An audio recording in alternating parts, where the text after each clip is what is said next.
जब ये वचन मैं पढ़ता हूँ या सुनता हूँ तो मुझे एक आनंद और एक शांति मिलती है।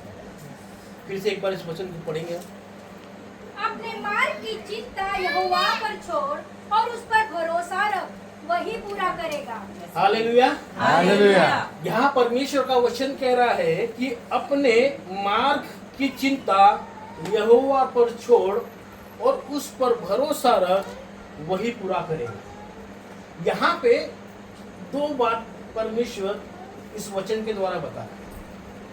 एक तो हमें कुछ छोड़ना है और कुछ रखना है। Praise the Lord। कुछ हमें छोड़ना है और कुछ रखना है। अब क्या छोड़ना है ना? अपने मार्ग की चिंता यहोवा पर छोड़ना है और रखना क्या है? भरोसा रखना है। उसी पर हमें भरोसा रखना है ना? और बाद में वचन बताता है कि वही पूरा करेगा। अब यहाँ पे एक महत्वपूर्ण नाम है, एक नाम दिया गया है जो नाम है यहोवा अर्थात परमेश्वर, है ना? अब छोड़ना किस पर है? उसी परमेश्वर पर छोड़ना है। भरोसा रखना किस पर है? उसी परमेश्वर पर। और पूरा कौन करने वाला है? वही परमेश्वर करने वाला है। हालेलुया। अब इतना बात क्लियर हो गई है कि हमें दो बातें छोड़ना है। किस पर? परमेश्वर। दो बातें करना है। एक बात हमें छोड़ना है। क्या छोड़ना है? अपनी सारी चिंता उस परमेश्वर पर छोड़ना है। और हमें रखना है, क्या रखना है? भरोसा रखना है, विश्वास रखना है उस परमेश्वर पर, है ना? और वही परमेश्वर जिस पर हम छोड़ने वाले हैं अपनी चिंताओं को और जिस पर हम भरोसा रखने वाले हैं, वही परमेश्वर क्या करने वाला है? हमारे जीवन में हर एक बातों को पूरा करने वाला है। हालेलुया। हालेलुया। अब यहाँ बात आएंगी चिंताओं की। अगर हम कहेंगे कि हमें हमारी सारी चिंता, चलो उसके पहले एक प्रश्न पूछूंगा मैं कि यहाँ पे ऐसा कौन सा व्यक्ति है जो चिंता नहीं करता? यहाँ कोई है जो चिंता नहीं करता है? जो नहीं करता वो अपने हाथों को उठाए। हालेलुया। इसका मतलब हर एक व्यक्ति यहाँ पे चिंता करता है, है ना? Praise the Lord। यहाँ परमेश्वर कहता है कि अपने मार्ग की सारी चिंता, अपने मार्ग की चिंता क्या कर तू? यहोवा पर छोड़ दे, है ना? अब मैं यहाँ से कहूंगा कि परमेश्वर का वचन हमें ये बता रहा है कि हमें अपनी चिंताओं को परमेश्वर पर छोड़ना है। और इसके पहले भी हमने परमेश्वर के कलाम के द्वारा कई बातों को, चिंताओं के बारे में हमने सुना भी है और पढ़ा भी है। फिर भी आज यहाँ पे ऐसा कोई व्यक्ति नहीं है जिन्होंने बिना चिंता से यहाँ पे रह रहा है। अगर बिना चिंता से रहते तो यहाँ सबके हाथ, इसका मतलब हम सब जन यहाँ पे चिंताओं को लेकर आज भी चल रहे हैं। परंतु यहाँ परमेश्वर का धन्यवाद हो कि परमेश्वर अपने वचन के द्वारा अपने लोगों को कुछ बातों को बताना चाहता है। आज ये वचन हमें इसलिए पता चल रहा है क्योंकि परमेश्वर ने अपने वचन में इन बातों को अपने बच्चों के लिए रखा है। बाइबल कहती है कि वचन ही परमेश्वर। इसका मतलब वो परमेश्वर आज अपने वचन के द्वारा हमें बता रहा है कि अपने मार्ग की चिंता क्या करना है तुम्हें? मुझ परमेश्वर पर छोड़ना है। परंतु बात ये आती है जब हम संसार में जी रहे हैं तो हमें चिंता आना ही आना है। परंतु सिर्फ चिंता छोड़ने के बाद परमेश्वर एक बात कह रहा है कि हमें चिंता तो उसके ऊपर छोड़ना है, परंतु उसके ऊपर क्या करना, हमें भरोसा भी रखना है। हालेलुया। अब यहाँ हम कहेंगे कि भाई परमेश्वर का हम वचन हमें बता रहा है कि हमें चिंताओं को छोड़ना है, अभी हमें चिंता नहीं करना है। अब मैं बोलूंगा कि अभी हमको चिंता नहीं करना है तो आप बोलेंगे भाई मेरी उम्र 35 साल हो रही है, अभी तक मेरी शादी नहीं हुई, चिंता क्यों नहीं करूं? अगले महीने में मुझे मेरे बच्चे की फीस देना है, चिंता क्यों नहीं करूं? मेरे घर में सब्जी का नहीं, सब्जी का लाना है, चिंता क्यों नहीं करूं? मेरे बच्चे का भविष्य सही तरीके से, उसकी ड्यूटी नहीं लग रही है, ड्यूटी के लिए वो ट्राई कर रहा है, चिंता क्यों ना करूं? हर एक व्यक्ति जब इस संसार में चल रहा है तो चिंताओं को साथ में लेकर चल रहा है। परंतु परमेश्वर का धन्यवाद हो, परमेश्वर का वचन, Praise the Lord। Praise the Lord। परमेश्वर का वचन हमें शांति देता है। Praise the Lord। Praise the Lord। आज हम देखते हैं संसार के लोगों में हम और हम में, परमेश्वर के लोगों में एक फर्क है। आज वो भी लोग चिंता कर रहे हैं, Praise the Lord। वो भी लोग चिंता कर रहे हैं, परंतु परमेश्वर का कलाम उनके पास नहीं है। पर परमेश्वर का धन्यवाद हो कि परमेश्वर ने अपने सत्य को हम पर प्रकट किया, अपने सत्य को हम पर प्रकट किया। और बाइबल बताती है कि उसके सत्य के द्वारा हम स्वतंत्र हो गए। उसका वचन सत्य है। अब जैसे कि मैंने बताया कि उस संसार के लोग भी जी रहे हैं, जिस प्रकार से हम जी रहे हैं उसी प्रकार के संसार के लोग भी जी रहे हैं।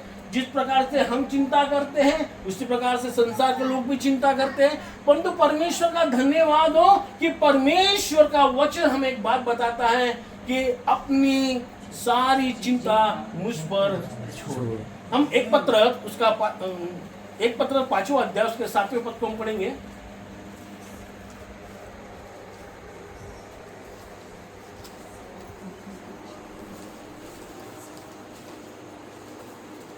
एक पत्र उसका 5वां अध्याय और 7 पद को पढ़ेंगे। अपनी सारी चिंता उसी पर डाल दो क्योंकि उसको तुम्हारा ध्यान है। Praise the Lord। अब यहाँ परमेश्वर का वचन कहता है कि अपनी सारी चिंता उसी पर डाल दो क्योंकि उसको तुम्हारा थोड़ी सी चिंता है क्या? नहीं। बाइबल कहती है कि अपनी सारी चिंता उसी पर डाल दो। अब जब परमेश्वर का वचन कहता है कि चाहे किसी प्रकार की चिंता क्यों ना हो, बच्चे की चिंता, पढ़ाई की चिंता, अच्छे स्वास्थ्य की चिंता, परिवार को चलाने की चिंता, ड्यूटी की चिंता, चाहे किसी प्रकार की चिंता क्यों ना हो, परमेश्वर का क्या कहता है? परमेश्वर का वचन क्या कहता है? अपनी सारी चिंता यहोवा पर डाल दो क्योंकि उसको तुम्हारा ध्यान है। Praise the Lord। अब बताओ मुझे, जब हम परमेश्वर के इस वचन को हम जब पढ़ते हैं और सुनते हैं तो एक शांति मिलती है कि एक जन है, एक खुदा है, एक परमेश्वर है जो कहता है कि अपनी सारी चिंता मुझ पर Praise the Lord। और उसको हमारा ध्यान है। Praise the Lord। ये संसार के व्यक्ति के पास ये बातें है क्या? नहीं है। वो अपनी चिंता किसके पास लेके जाएगा? अपने फ्रेंड के पास लेके जाएगा, अपने रिश्तेदारों के पास लेके जाएगा, जिससे वो जो अपने करीब समझता है उन बातों, उन लोगों, उन व्यक्ति के साथ वो क्या करेगा? अपनी चिंताओं को शेयर करेगा। Praise the Lord। परंतु परमेश्वर का धन्यवाद करता हूँ कि हम किसी मनुष्य को अपनी चिंताओं के बारे में बताएंगे, अपने तकलीफ के बारे में बताएंगे, तो व्यक्ति कितने बार साथ देगा आपको? एक बार, 2 बार, तीसरी बार साथ देगा तो साथ देते तो समझ में आ जाएगा कि उसकी अभी जान पे आ गई है ना। Praise the Lord।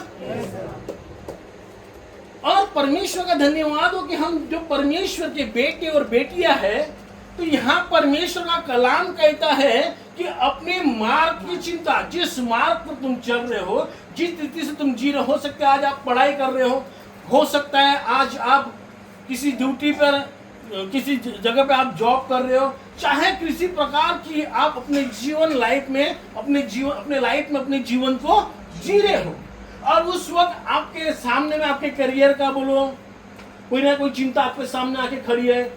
अब हम शादी, अब देखते पारिवारिक जीवन में हम शादी करते हैं, बच्चे हमें बच्चे होते हैं, परमेश्वर का धन्यवाद हो, तो हम देखते हैं परिवार में कई चिंताएं हमारे सामने आके खड़ी हो जाती है। उनको, बच्चों को छोटे से बड़ा करना है, उनको पढ़ाना है, लिखाना है, उनको खिलाना है, बहुत सी बातें हमारे पास हमारे सामने खड़ी हो जाती है। परंतु परमेश्वर का धन्यवाद करते हैं, परमेश्वर का वचन हमें शांति देता है, परमेश्वर का वचन हमें तसल्ली देता है। और खुदा का धन्यवाद हो जब हम उस पर विश्वास कर कर हम संपूर्ण मन से अपनी सारी चिंताओं को उस पर डालते हैं और उस पर भरोसा करते हैं कि प्रभु तू हमारी चिंताओं को हमारे जीवन से निकालने वाला परमेश्वर।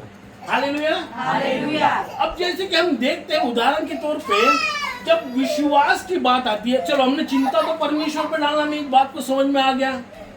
जब भरोसा करने की बात आती है, जब विश्वास करने की बात आती है, तो बाइबल में एक नाम हमें सबसे पहले याद आता है। कौन सा नाम याद आएगा? अब्राहम का नाम है। Praise the Lord. बाइबल कहती है कि वो अब्राहम विश्वास का पिता है ना। हम उत्पत्ति किताब 22वां अध्याय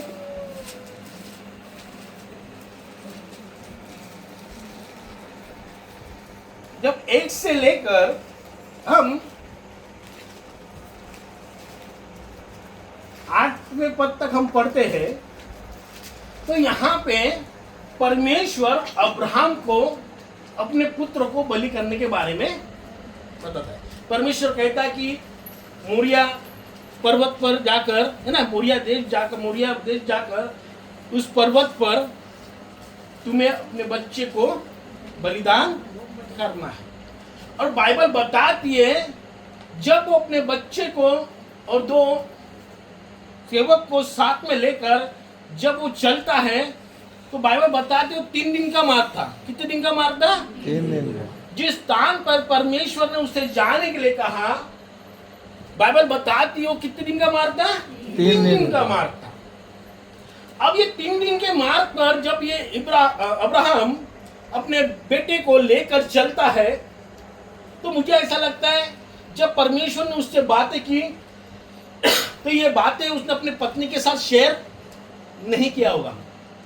लिखा तो नहीं है, मगर मुझे ऐसा लग रहा है कि जब परमेश्वर ने उससे बातें की और जब उसने इसहाक को अपने साथ में लिया, तो मुझे नहीं लगता कि अब्राहम ने सारा से बात किया होगा कि परमेश्वर ने मुझे ऐसा ऐसा कहा और मैं अभी इसहाक को अपने साथ में लेके जाकर बलि करने के लिए जा रहा हूं। ऐसा तो उसने नहीं कहा होगा। अब वो मार्ग बता रहे 3 दिन का मार्ग है, अपने बच्चों को साथ में लेके वो जा रहा है। अब उसके मन में बातें नहीं आई होंगी, क्या विचार नहीं आए होंगे कुछ कि मैं बिना पत्नी को बताए बच्चों को लेके जा रहा हूँ, मुझे बच्चे को बलि करना है। तो कुछ ना, क्योंकि बाइबल बताती वो भी हमारे जैसे मनुष्य था। जिस प्रकार से हम अपने जीवन को जी रहे हैं उसी प्रकार से अब्राहम ने उस वक्त जीता होगा, क्योंकि वो भी मनुष्य था। तो उसके मन में भी कुछ ना कुछ विचार तो आ रहे होंगे कि मैं कैसे अपने बच्चों को बलिदान करूं, मैं बिना पत्नी को बताते हुए मैं अपने बच्चों को लेके आ रहा हूं, परमेश्वर को बलिदान करने जा रहा हूं। तो उसके मन में बातें तो आ रही होंगी, विचार चिंताएं तो आ रही होगी।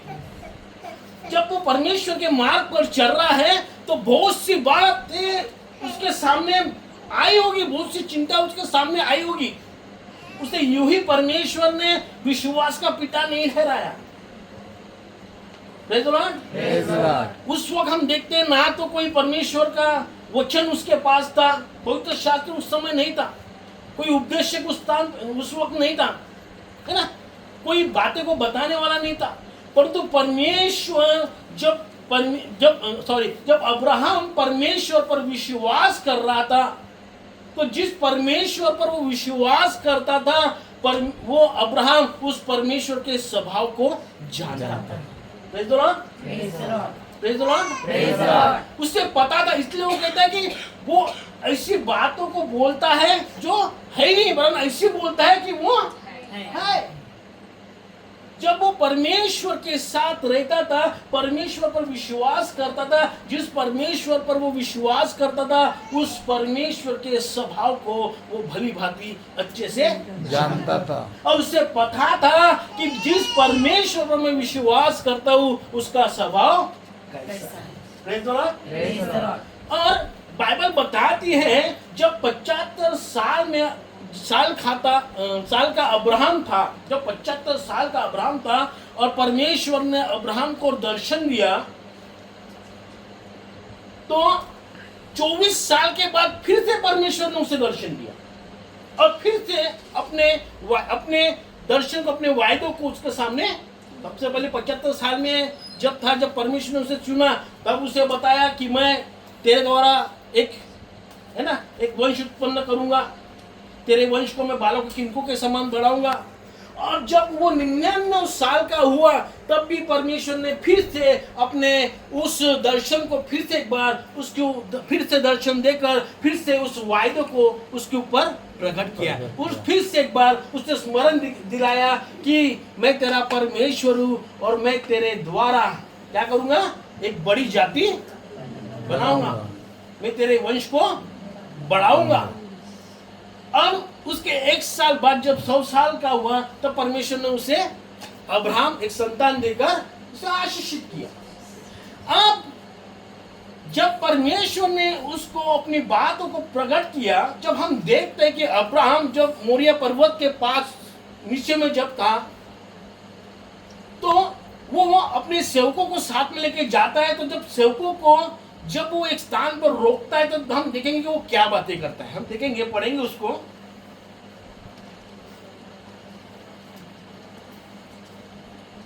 तीसरे पद से पढ़ेगा। अतः अब्राहम सवेरे तड़के उठा और अपने गधे पर काठी कसकर अपने 2 सेवक और अपने पुत्र इसहाक को संग लिया और होम बलि के लिए लकड़ी चीर ली। तब निकलकर उस स्थान की ओर चला जिसकी चर्चा परमेश्वर ने उससे की थी।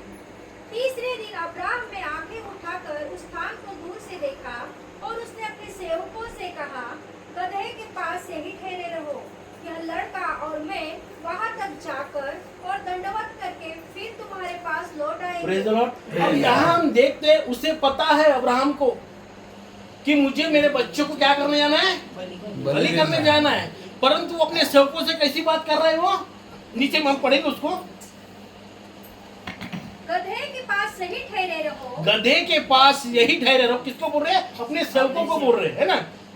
यह लड़का और मैं वहां तक जाकर और दंडवत करके फिर तुम्हारे पास लौट आएंगे। यह लड़का और मैं वहां तक जाकर और दंडवत कर क्या करेंगे, फिर से तुम्हारे पास लोग आएंगे। बाइबल क्या कहते हैं, वो ऐसी बातें कहता था जो है नहीं, परंतु ऐसी करता कि मानो वो है। वो क्या कह रहा है, उसको पता है कि मुझे ऊपर जाकर परमेश्वर के लिए बच्चे को बलिदान करना है, परंतु अपने सेवकों से क्या बात कर रहे हो कि तुम यही ठहरे रहो, ये लड़का और मैं हम दोनों ऊपर जाकर दंडवत कर हम फिर से वापस आते। यानी उससे विश्वास था कि मेरा बेटा अगर मर भी जाए तो मेरा परमेश्वर मेरे बेटे को फिर से जिलाएगा। Hallelujah, hallelujah. क्योंकि वो परमेश्वर के स्वभाव को जानता था। Praise the Lord, praise the Lord. उसको उस परमेश्वर के वायदे जो परमेश्वर ने दर्शन देकर अब्राहम से किए थे, उस पर उस वायदों के ऊपर उस अब्राहम का विश्वास था कि मेरे परमेश्वर ने जो बोला है वो पूरा करेगा। आज हो सकता है मुझे इस बच्चे को ऊपर जाके बलिदान भी क्यों ना करना पड़ेंगे, पर क्यों ना करना पड़े, परंतु मेरा परमेश्वर वो परमेश्वर है जिससे वो बोलता है उससे वो पूरा करता है। हो सकता है आज मेरे बच्चे का बलिदान भी क्यों ना हो जाए, आज मेरे बच्चे का बलिदान भी करना क्यों ना पड़े, परंतु मेरा परमेश्वर ऐसा परमेश्वर है जो मुर्दे को भी जिला सकता है। Praise the Lord, hallelujah, hallelujah. उसे पता था कि मेरे परमेश्वर का जिस पर मैं विश्वास और भरोसा करता हूँ उसका स्वभाव कैसा है। हालेलुया। और जब हम देखते हैं, आगे में पढ़ेंगे हम। तब अब्राहम ने होम बलि की लकड़ी ले अपने पुत्र इसहाक पर लादी और आग और छुरी को अपने हाथ में लिया और वे दोनों एक साथ चल पड़े। इसहाक ने अपने पिता अब्राहम से कहा, हे मेरे पिता। उसने कहा, हे मेरे पुत्र, क्या बात है? उसने कहा, देख, आग और लकड़ी तो है, परंतु होम बलि के लिए भेड़ कहाँ है? अब्राहम ने कहा, हे मेरे पुत्र, परमेश्वर होम बलि की भेड़ का उपाय आप ही करेगा। हालेलुया। जब पुत्र उसे पूछता है कि हमने आग भी ले ली, लकड़ी भी ले ली, परंतु भेड़ कहा है, तब भी हम परमेश्वर का धन्यवाद हो कि अब्राहम के मुंह से हम यही सुनते हैं कि परमेश्वर उस भेड़ का उपाय करेगा। हालेलुया। और हम देखते हैं कि उसके कहने के अनुसार परमेश्वर ने उस स्थान पर भेड़ का उपाय किया। हालेलुया। जब हम देखते हैं परमेश्वर उसे रोकता है तो एक कटीली झाड़ी पर एक फंसा हुआ एक भेड़ उसे परमेश्वर दिखाता है और कहता है कि इसे तू बलि कर। कहने का मतलब यह है कि आज परमेश्वर का वचन हमें यह बताना चाह रहा है कि आज परमेश्वर अपने वायदों में, अपने वचन में जो बोलता है उसे वो पूरा करता है। परंतु हमें भी अब्राहम के समान उस पर भरोसा रखने की आवश्यकता है। Hallelujah, hallelujah. हालेलुया। वो कहता है अपनी सारी चिंता मुझ पर डाल, तो हमें डालना है, परंतु ये भी भरोसा रखना है कि हमें उन चिंताओं से पार करने वाला हमारा परमेश्वर है। Hallelujah, hallelujah. आज चाहे कितनी भी प्रकार की, कितनी बड़ी चिंताओं से आप घिरे क्यों ना हो, आज सामने में आज आपको कितनी बड़ी कठिनाई क्यों ना दिख रही हो, परंतु एक बात ध्यान में रखिएगा, वो परमेश्वर कहता है कि अपनी सारी चिंता मुझ पर डाल दो क्योंकि मुझे तुम्हारा ध्यान है। हालेलुया। हमें अपनी सारी चिंता उस पर डालना है और अब्राहम के समान हमें ये विश्वास करना है, हमें ये समझना है कि जिस परमेश्वर हम विश्वास कर रहे हैं उसका स्वभाव कैसा है। हालेलुया। इसलिए हमें इस बात को समझने की आवश्यकता है कि उसने जो बोला है उससे वो पूरा करने में सामर्थ्य है। हालेलुया। इसलिए बाइबल कहती है, जब हम 37 वचन संहिता 37 अध्याय के उसके 5वें पद को जब हमने पढ़े तो वो कहता है कि अपने मार्ग की चिंता यहोवा पर छोड़ और उसी पर भरोसा रख क्योंकि वही पूरा करेगा। आज कोई व्यक्ति हमारी चिंताओं को हमारे जीवन से दूर नहीं कर सकता है, परंतु एक ही है जिसका नाम सेनाओं का यहोवा परमेश्वर है, जो अब्राहम, इसहाक और इज़राइल का परमेश्वर है, वही आपका और मेरा परमेश्वर है और वही हमें अपनी सारी चिंताओं से दूर कर सकता है। Hallelujah, hallelujah, hallelujah. जब हम नए नियम में जब यीशु मसीह के समय में हम देखते हैं, जब वो बीज बोने वाले